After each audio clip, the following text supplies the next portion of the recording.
It's Leatherwolf right here on your Classic Metal Show with Wicked Ways. That goes out to our friends over there at Uncontrolled Noise. Yeah, they love it, don't they? They love Leatherwolf. Yeah, they want. Did Corey reach out to you about helping him book them? No, I was not aware of that at all. Corey has something he wants to do. He wants us to be involved. Okay. And it involves Leatherwolf, so he asked me for contact info. I said, dude, you got to have to reach out to Neeley. I have no idea. Sure. I don't know if you have a number or... I could see what I can do. I have a few, people who are involved with the Leatherwolf camp. Yeah, he asked me how we got in touch with him. I was like, I don't know, website? I like Leatherwolf as well. I'm a Leatherwolf fan. Been a fan for a lot of years. And, obviously we've had them on the show a few times over the years. Sure. To promote the fact that they had gotten back together for one. And then they released that album with Wade Black. And then redid it. Yeah, then they redid it with their original singer with Dean. Okay. Not Dean, but anyway, they re-recorded just much like Quiet Riot is doing with their latest release. Sure. So, but anyway, I got a myriad of topics here that I know that you have some inside information on, but I'm not going to ask you to reveal anything. I just know that you're familiar with the topic. Okay. Number one, this one's a short one. As you know, M3 is coming up in the end of April, which is just a little over a month away. Okay. Do you think you'll make that or not?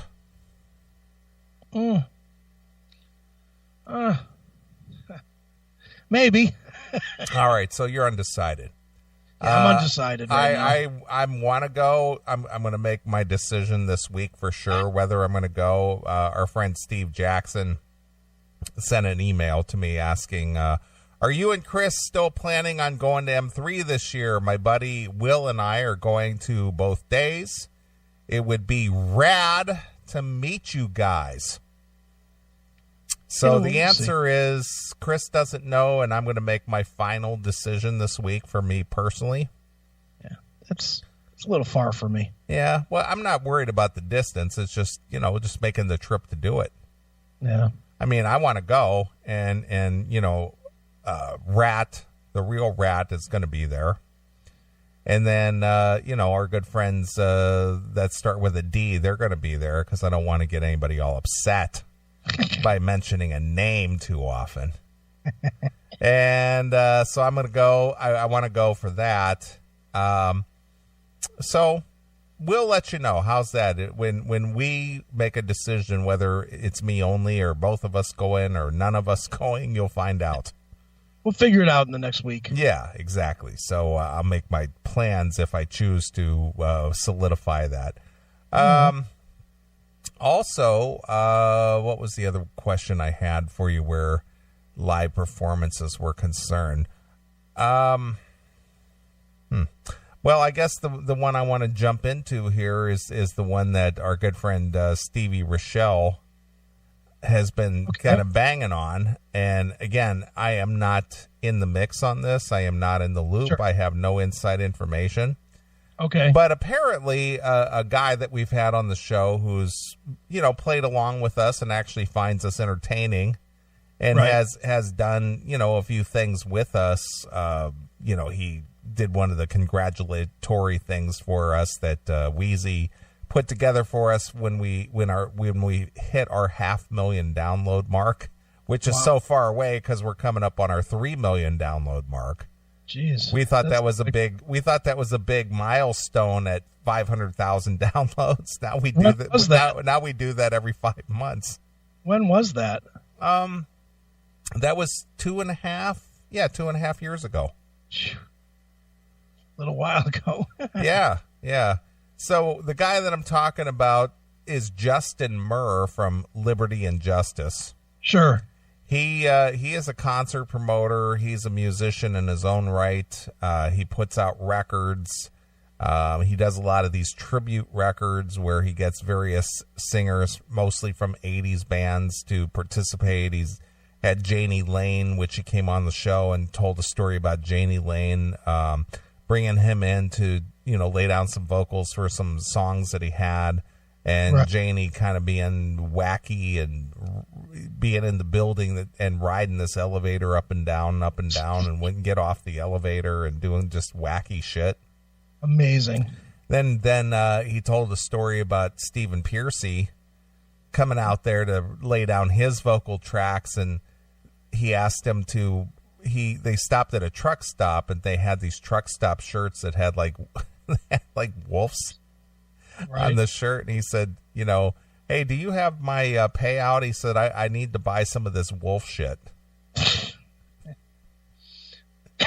All right, then. So Justin's been, a good supporter of the CMS. Obviously, He gets our sense of humor.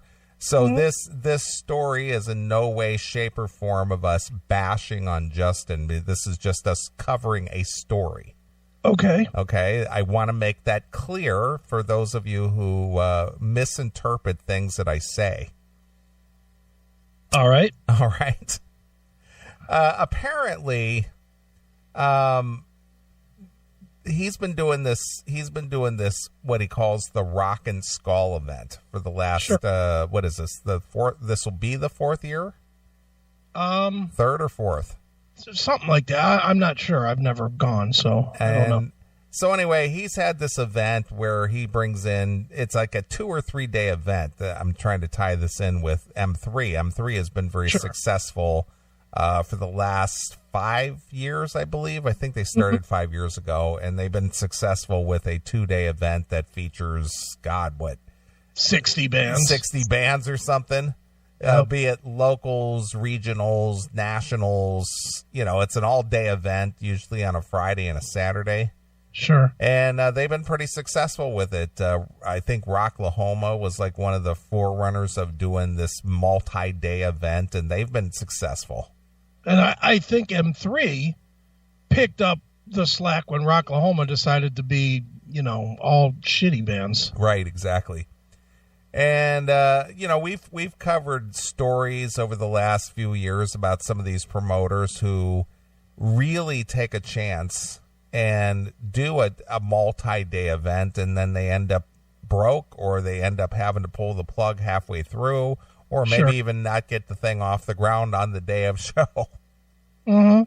We were involved with, the Classic Metal Show was involved with doing promotion. What was the name of the thing that you did the liners for? Rock Gone Wild. Yeah, the Rock Gone Wild.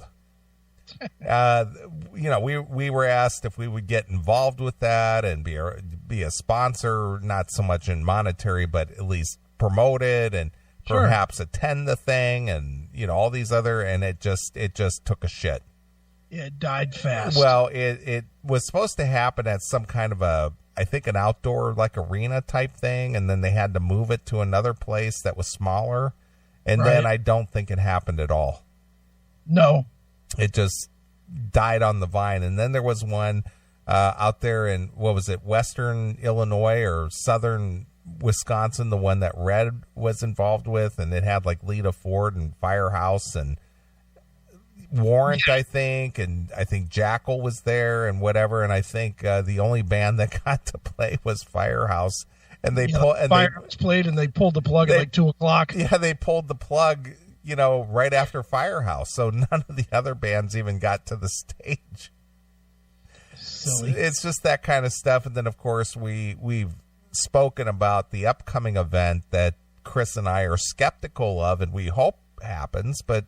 The thing in Lima, that Loudon Lima. Yeah. I mean, I hope that happens, but it's a 2-day event, and there's a lot of name brand nationals on that bill. And that one's going to be a little expensive. Yeah, and we kind of have an idea just from what we know where it costs, and we know that it's going to be at least $500,000. Right. For this promoter to have that kind of scratch to make this thing go off. Sure. So anyway, getting back to Justin. Justin has been doing a multi-day thing called the Rock and Skulls.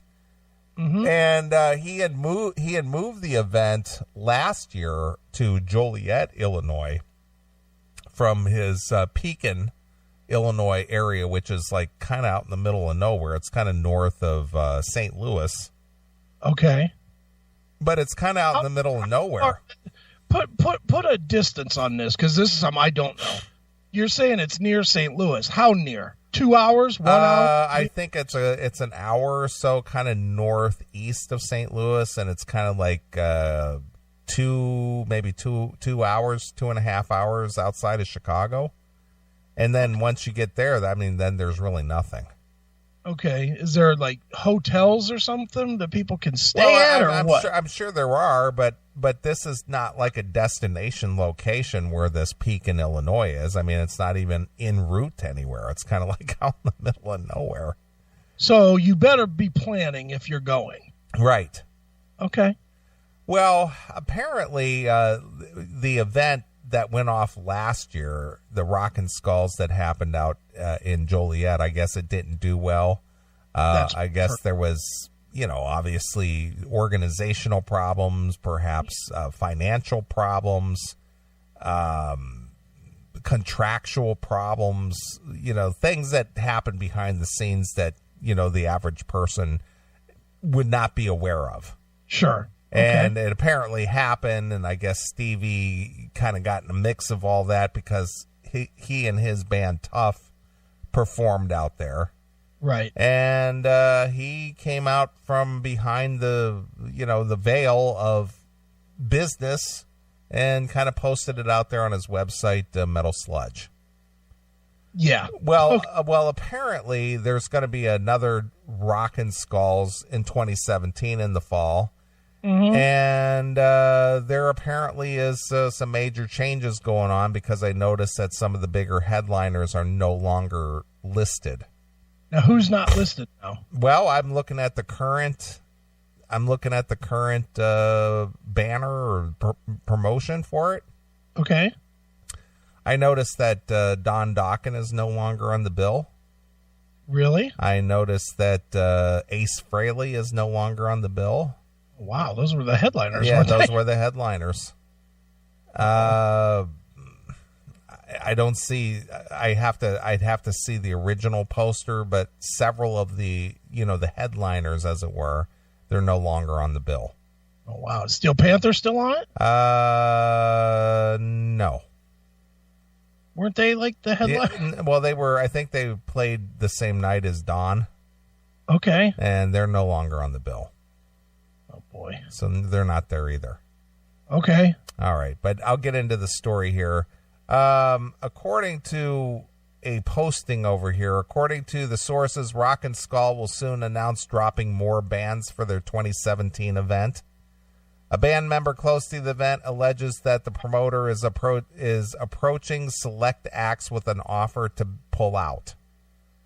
One of the sources who alleges that some of the groups are resistant to do so, the source noticed that these groups have already been contracted and advertised to appear for nearly 5 months, because I guess they started promoting the Rockin' Skulls 2017 event right after the 2016 event, which took place in October. Okay. So they've been advertising since October last year. Right. So now a lot of the bands that were advertised since October, they're no longer on the bill. Okay. Rockin' Skulls has announced a huge lineup of bands for the 3-day fest at October 27th, 28th, and 29th in Pekin, Illinois.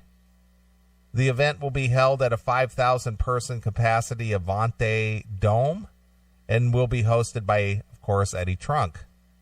Ooh.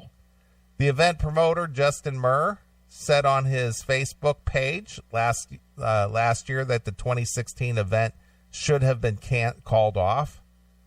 Ooh. Rockin' Skull 2016, the event that should have been canceled, said Murr. Murr, who has been very open about the event, continued with an extensive post detailing everything that went wrong in 2016. The event did take place, but not before Murr admitted he ended up adding $35,000 to the cost of the bottom line. $35,000. That's expensive for one guy. Yeah, to cover a $35,000 shortfall or unplanned expense, I guess.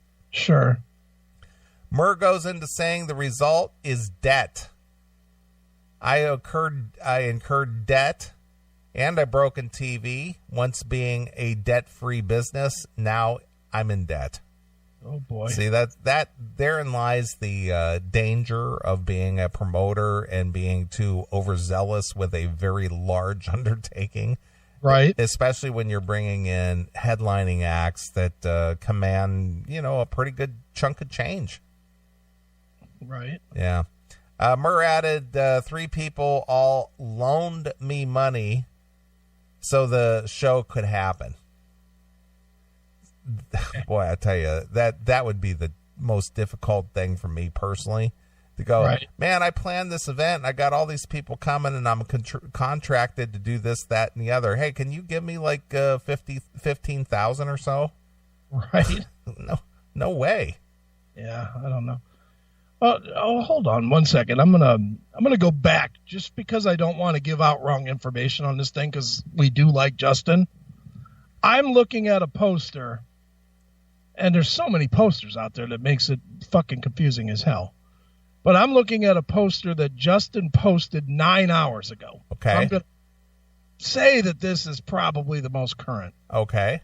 That does have Don, Steel Panther, and Ace Frehley still on it. All right, because I'm looking at one here that shows TNT, Wild Side, Quiet Riot, Taiketo, King Cobra, and Lillian Axe as the main big names. All right. Well, here I'll read what it as of 9 hours ago. As of 9 hours ago, Justin's post. It was Friday is Don Dokken, Lita Ford, Russell's Great White, Russ Dwarf, Age Stein Nilsson of Ammunition. All right. Okay. And Jules Millis of White Widow. And then Saturday is Steel Panther, Warrant, Firehouse, Bullet Boys, Ted Poley, South Gang, Tango Down, Talon, and Maverick. All right.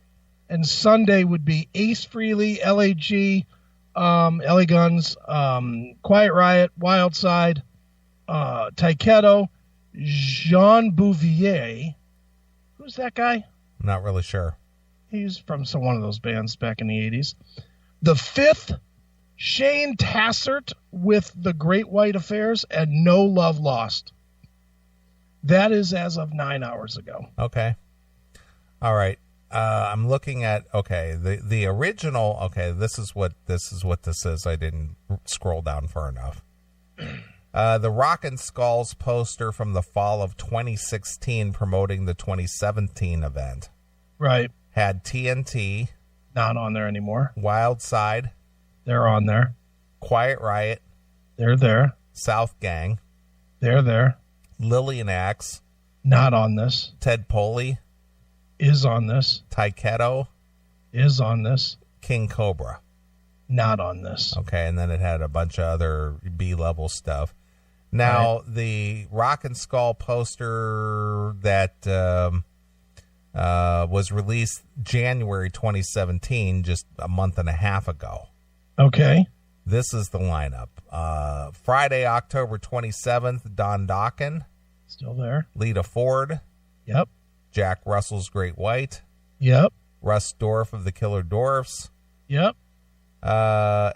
Age Sten Nilsson of Ammunition. Yeah, I don't know who that is. And then some other folks. Then on Saturday, Steel Panther. Yep. Warrant. Yep. Firehouse. Yep. Bullet Boys. Yep. Ted Poley. Yep. South Gang. Yep. Tango Down. Yep. Talon.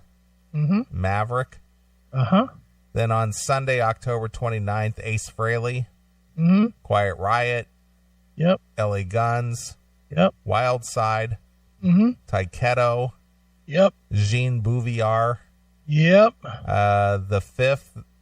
Yep. The Great Affairs and No Love Lost. Yep. So it's been the same since January, apparently. Okay, so that's only been, 6 weeks? Yeah. Okay. Hail and Kill Caller, you're on the air. Calling Kill Boys. DJ. Who is it? TJ James. Oh, you were cutting out. So what's on your mind there, Tim? Where you been? Well, I've been trying to call in, but you guys have been busy, and I've been busy doing shows, and it's just been nuts. So, just on that current lineup of that bill. I mean, I love my glam and hard rock, but I don't think I'd even go to that bill. You wouldn't go to any one of those days? No, not with the current lineup that you guys are sprouting that's on it. I mean, is anyone really going to? I mean, how big's Taiketo, for goodness sake? I mean, they're about as big as I am. Well, the headliners for the most current poster indicates Don Dawkins, Steel Panther, and Ace Frehley. Oh, so they're still on the bill? Yeah. Because I thought they weren't on the bill. Well, I misread it because I didn't scroll down far enough. And then the other players on this is Lita Ford, Warrant, Quiet Riot, Jack Russell's Great White, Firehouse, Bullet Boys, L.A. Guns, Wild Side, Ted Poley, Killer Dwarfs. I'm going to say this. Yeah. Hold on one second, Tim. And well, in that case, Tim! Yep. Hold on one second. Yep. Hold on. I'm going to say that for these days, if you're into this music, it is an affordable ticket and probably worth going. It's $49 a day or $120 for all 3 days. So, well, if all those bands are playing, I would go, but I didn't think they were. Looks like they are as of 9 hours ago. Good. So, just quickly, and I know I'm not supposed to mention Don Dokken without the bumper. No, that's just me because I have to play the bumper when I talk about it, but anybody else can talk about it freely. Is there any news on Dokken? In what regard, Tim? What do you want to know? Well, is the DVD CD still happening? It is still happening. It is still happening. It will be out this year, and there will be a bonus track. Cool. And what about new Dokken material? Is Don working on anything? Yes, he is working on some new material for a new record. Yes. Cool. Well, that was it. And the other thing I wanted to touch on, I don't know if you guys saw the latest Bobby Blotzer news thing. Well, on Blabbermouth anyway, and I didn't even read it. But now apparently Bobby Blotzer's going after Juan Crucier's stage moves. That's nothing new. He's done that for years. I mean, regardless of whether this guy wins or loses, because I know you guys were talking about what happened to what's happened to Sean last week. How long can he continue to be such a dick? Till he decides to check out of this mortal coil. I mean, you guys are on the inside track. Do you really think he's got a snowball chance in hell of winning this thing? Well, from what I know, and I don't know a lot, I just know what everybody else knows and read, he's already lost. As far as I know, he's already lost because the Real Rat is booked up for the year. They've got a Japanese tour coming up. They've got several headlining shows coming up. I just don't see them backing out on those. I mean, it could happen, but I seriously doubt it. Let me add something to this. Hold on. I'm going to take a slightly different approach on this, and I'm going to say that we don't know yet. And that's a change from where I was even last week. But I will tell you that I know for a fact that the show is happening tonight with Blotzer playing as Rat, and that is with a cease and desist that was denied. And with that being the case, God knows. I don't know who's going to win it now. But Blotzer is indeed playing legally tonight. They did try to put cease and desist on tonight's show. It was denied. So maybe it'll end up being Bobby Blotz's rat. Could. I don't know that that's going to happen. But, I mean, I don't think anybody knows. You want the truth, Tim? I don't think the guys in the band know at this point. One judge is honoring cease and desist. Another judge is saying no on cease and desist, that there is evidence that needs to be presented. Who the fuck knows? It's a mess. If I was the judge, I'd say none of them get to be rat. Both of you find a new fucking name. Yeah. So when is it all come down on the 23rd or something? I don't know when it goes back. I heard something about the 23rd of March at one point. I don't think that's true because I think Blotzer's having back surgery next week. Okay. Anyway, at least, I mean, regardless of what's going to happen, at least we're going to hear new music. I think eventually from the three surviving members. I mean, whatever happens, Bobby Blotz is a dick and he doesn't count. So All right. Well, we'll pass that message right along. Good. I hope he. Yeah. I don't know. Hope he runs in front of a train. Hail and kill. Jesus Christ. Wow. Look at I don't Tim. think we want him dead. Yeah. All right. I'll say this: we will have, unless the singing position in Blotzer's rat changes, we will have the inside track. Sure. I'm well aware of what's going on now. Yeah. I'll put it that way. So the show has actually happened tonight, or is currently happening, or did happen? The injunction was denied, and is happening, as far as I've heard, as of earlier, is happening. Okay. I have not heard since the time. The Firehouse would be on stage finishing up right now. So Firehouse gets an hour, and then Blotzo's Rat should be coming on anytime now. Okay. So we might see some new video with Sean Sheldon tomorrow. Well, possibly, yeah. We might. Or somebody could be live streaming it right now as we speak. Could be. All right. If I catch wind of that, I'll bring it to the show immediately. Sure, absolutely. Well, anyway, getting back to this whole Rockin' Skulls. Okay. You did mention that the ticket prices are very, very reasonable. So if you want to go to this thing, the advance ticket prices are $39 for Friday, $49 for Saturday and Sunday, or $120 for all 3 days. Right. So that's a lot of bands. A lot of bands. I'm going to be honest, that ticket price feels very low to me. It does to me as well, but I would have thought like 75 a day or 3 for $200. That would have been my guess, but well, I don't know the answer, and I'm not in the business, and I don't have enough guts to get into the business to do something like this, because that just seems very risky. I know when me, John, and Stephanie went to Steel Panther at the Roxino, I think we paid $50 a ticket. Yeah.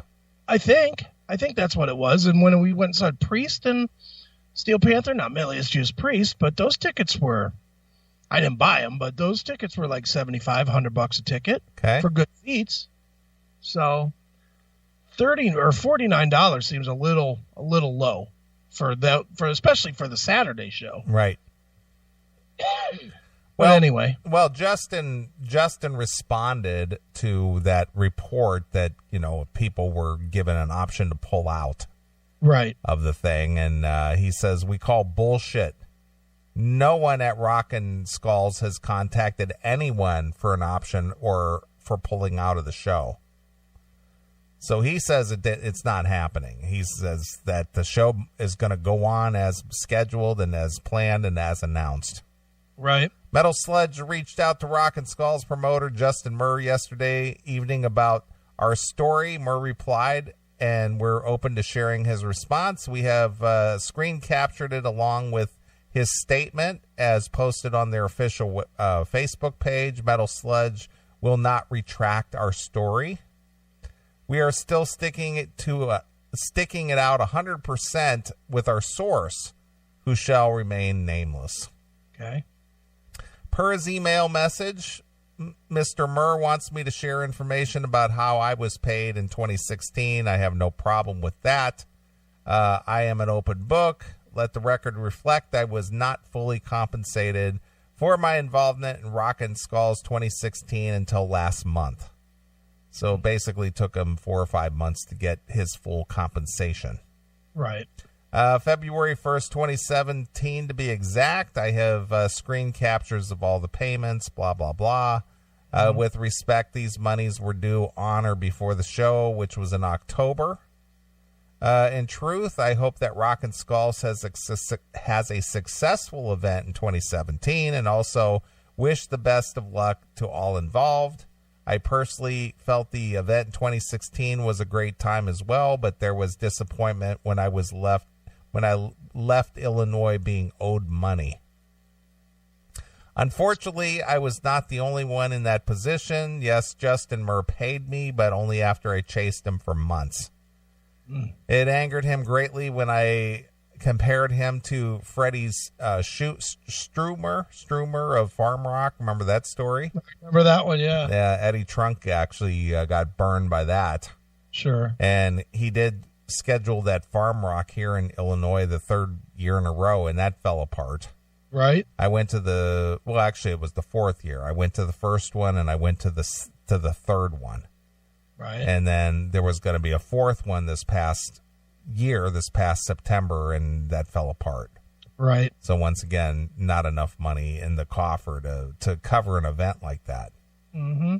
And even when I was at the one 2 years ago, and I reported from there, I was just like, I'll be surprised if this event takes place next year, because there just did not seem to be enough people, there to support an event like that. Right. I mean, that's ridiculous. Yeah. Let's see here. I told him to his face, pay me or I will be forced to speak out, like Eddie Trunk did when he was screwed over. If Murr wants to play the screen capture game with me, let's go. I see Justin spent the day mocking me on the internet and having fun making all kinds of comments with those currently drinking his Kool-Aid. All good. I can dish it all day long, and I can take it too. In the end, I have the truth on my side, and I'm brutally honest. Murr uses PayPal for a lot of his band business. Murr also likes to use the money request feature on PayPal, as you will see below. I had done this many times with his requests, most of which were never paid and eventually canceled. So, again, this all boils down to money all the time. It's always boils down to money, because that's why a lot of these bands exist, is because that's how they make their living. Sure. And you go to an event and you get paid by a check or a bum check, or don't get paid at all, or, and that's a big risk. Booking a show is a huge risk. It is a huge risk. And the artists that attend this or perform at these things, they take a huge risk coming all the way across the country on a deposit. Yeah. Expecting to get the rest of the compensation, and then maybe turn around and go home with nothing. Right. So I don't know. It's just that's just a tough business to be in. It is. Now, do you want me to talk about this at all? I was letting you tell the story. No. That's as much as I know, and that's all I'm going to report. So you can jump in there with what you know, because I know you know more. Have had more contact about this than I have.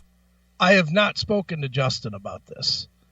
I would, and as I always do, I would invite Justin to come on the show, or not even come on the show. If he just wants to talk to me off the air, he could, and he knows that. I like Justin. I've always liked Justin. I think he's fun. I know this, and I'm going to tread careful because I don't know how much. I did speak to Stevie at length about this week. I don't know how much he wants me to share or not share, so I'm not going to share much. Other than I'll say this.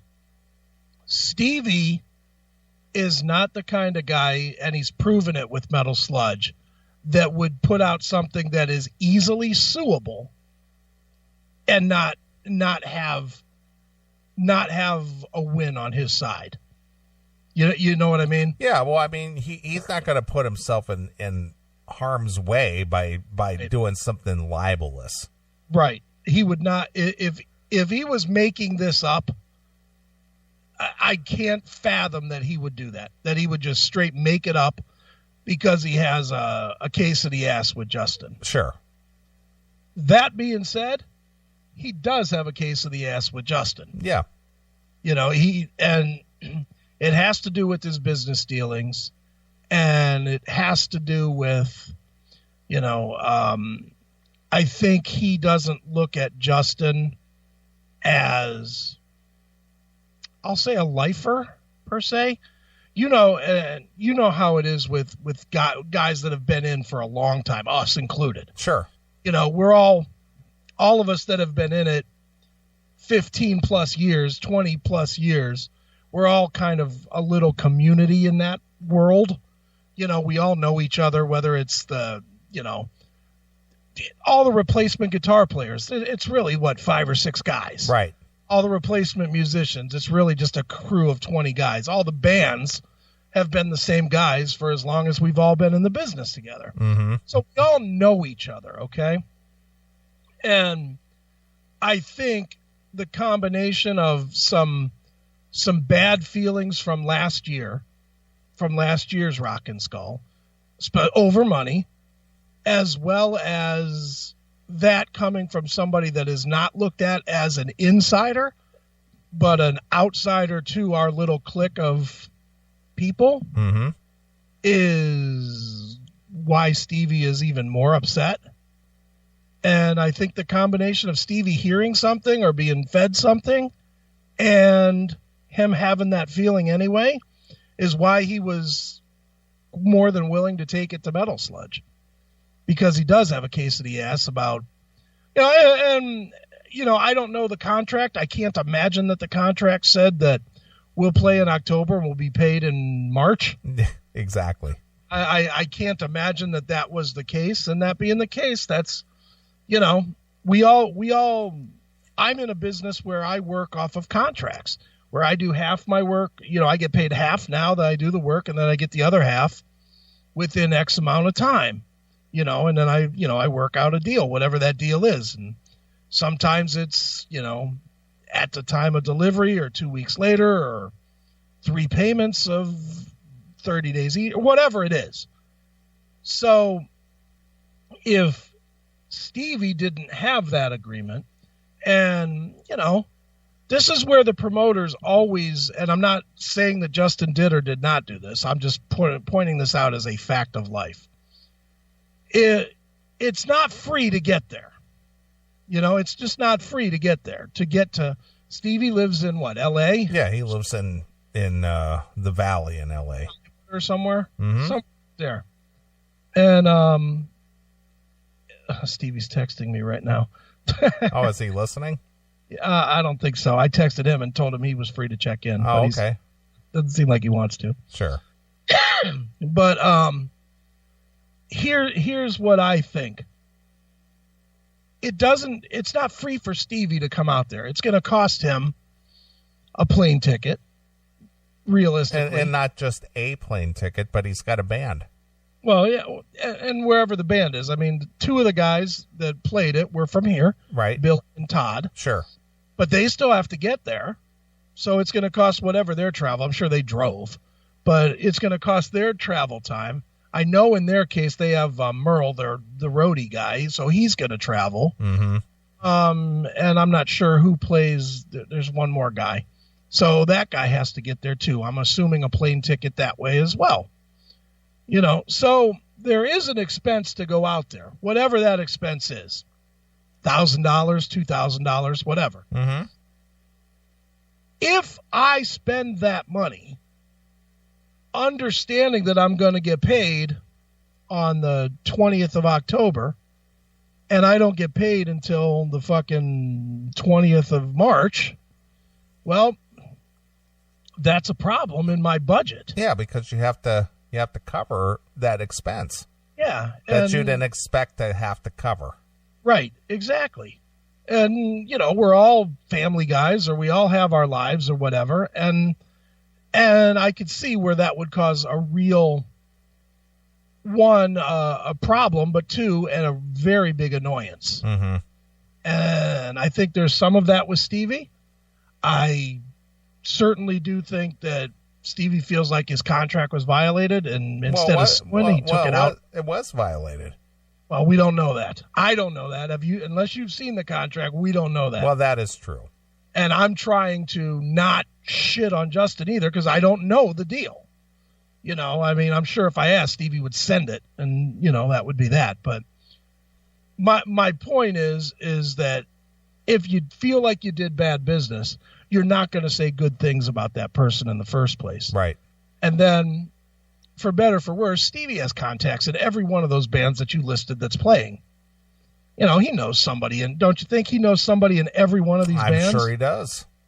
So if somebody is squawking that this doesn't look right, or I don't even know that it would be somebody saying, does it look right? I could envision it being more of a conversation of, hey, dude, I haven't got my deposit yet. Didn't you work with this guy last year? Mm-hmm. And that's how the conversation starts. Right, of course, yeah. And then, well, yeah, I did, and I didn't get paid for 6 months. Well, fuck that, man. Maybe I won't go. And then now you got, this guy's talking about dropping off the venue, off the bill. And I don't, and I'm stating this over and over, I don't know that happened.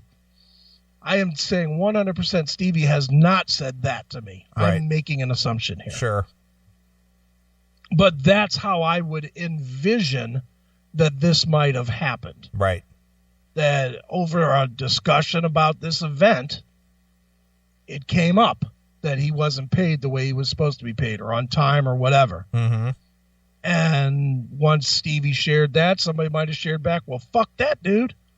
If you're not going to get paid, I'm sure my band's not as big as Tough. Right. I'm going to be last on the pecking order. Sure. I'm not going to put myself out for that.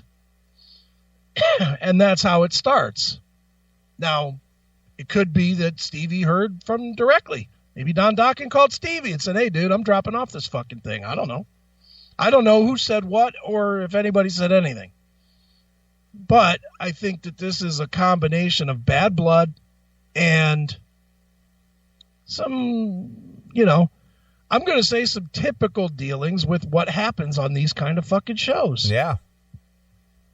And that's all. That's all I want to say. Well, you remember, what was it, 3 years ago, that promoter over in Maryland, I believe, they were having that, Harvest Fest? Yeah. And Benedictum was supposed to play, and Nader London was supposed to play, and a bunch of other people were supposed to play, and then, of course, they, didn't get their deposits, and nobody got their deposits, and all these people dropped off, and what ended up happening was a lot of local bands ended up playing this thing. Even though the people that did attend it, they paid full price to see the headlining, acts, and the headlining acts weren't there to be seen, but yet they still paid that price anyway. Right. That just happens a lot. It does. And this is not a Justin thing. This is an in general thing. Mm-hmm. These guys all, for whatever reason, try to do too much with not enough. Right. They just all do it. Even this lineup that you read this year, which I think is a pretty strong lineup for the cost, for $120, it's pretty good 3 days. Yeah. I'll say that. But you know what? He would have probably done better, and this is me being not a promoter, but saying this. He probably would have done better just doing the Sunday show or the Saturday show, dropping off Talon, Maverick, and Tango Down, and adding Don Dokken to Saturday. And so it would have been Steel Panther, Dokken, Warrant, Firehouse, Bullet Boys, Ted Poley, and South Gang. Mm-hmm. Do that for a $75 ticket for 1 day, and you'll probably do better. Yeah. Than you will for 3 days with 3 headline guys. Yeah. That's a lot of bands on a bill. That's overkill. It's a lot of bands, and it's a lot of bands that haven't mattered in a while. You know, and again, not shitting on the bands, but the only two that have done anything recently are Panther and Ace. Mm-hmm. And even Don. I mean, Don's doing a solo show. Is that really a headliner thing? Well, I noticed that there are several people on that bill that are from other bands that are doing, you know, a solo performance. So is that really... like Russ Dorff? He's not there as the Killer Dwarfs. He's Russ Dorff of the Killer Dwarfs, Ted Poley of Danger Danger, Don Dokken of Dokken. You know, Ted's on a different day though. Yeah, but my point is for the scheduled performers for the 3-day event, there's several of them that are there as solo acts. Right. You know, so